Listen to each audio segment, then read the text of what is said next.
Yeah, part of the noise in the background, somebody's doing yard work and dogs barking, mailman, male person running. Got to be careful nowadays because if I see mailman or male woman, somebody's going to say, oh my God, he's misgendering somebody. But what the hell? My channel, say what I want. You tuned in, big freaking deal. But anyway, real quickly, I wanted to talk about what's going on with in the world of wrestling with the merger that got finalized between WWE and Endeavor. Not gonna lie, I was a tad skeptical about it. The same way I was skeptical about Disney purchasing Marvel back in 2009. The only thing I can do right about now at this point is keep my fingers crossed that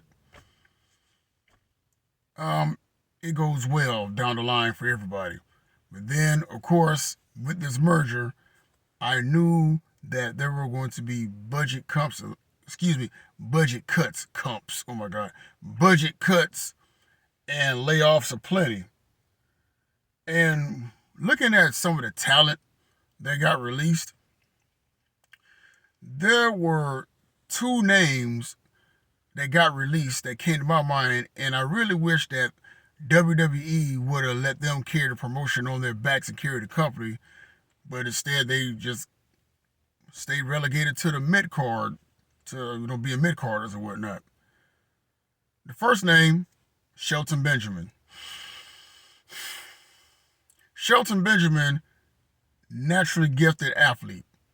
Dude was roommates with Brock Lesnar.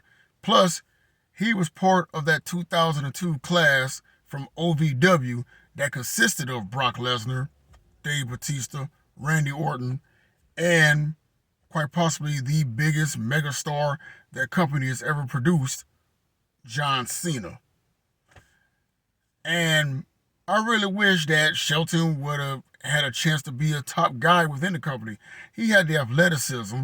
Um, yeah, people are going to probably complain about his mic skills, but they could have given him somebody who was a mouthpiece for him instead of doing that whole Shelton Benjamin had his mama escort him to the ring bull crap that they did. But yeah, the less said about that, the better. And then there's Dolph Ziggler.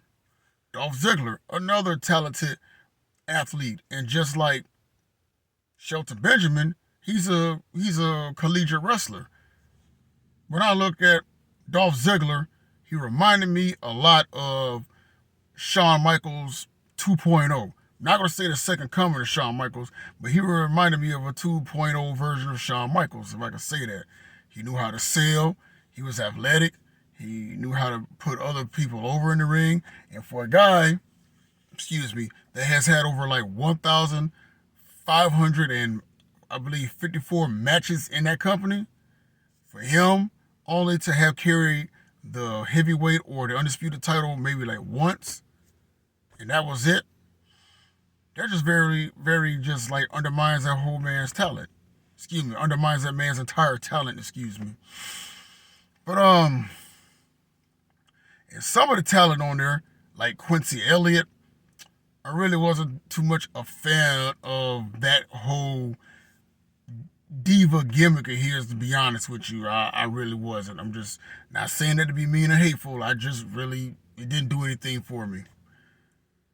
Now, fast forward to now, two other things they got going on. Just heard like today as of now, Batista might be coming back. And it probably makes a lot of sense due to the writers, Hollywood strike bull crap going on.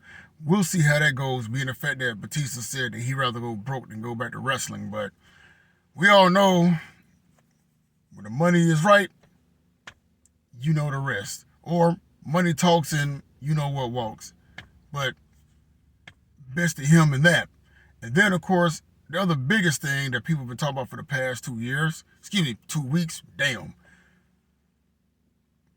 Jade Cargill coming to WWE. Well, at a performance center, and apparently she's gonna go by the new name of Jada Parker. Jada Parker. Wow, that name alone, I have no problem with it. But it makes more sense for her to go with that. Fuck.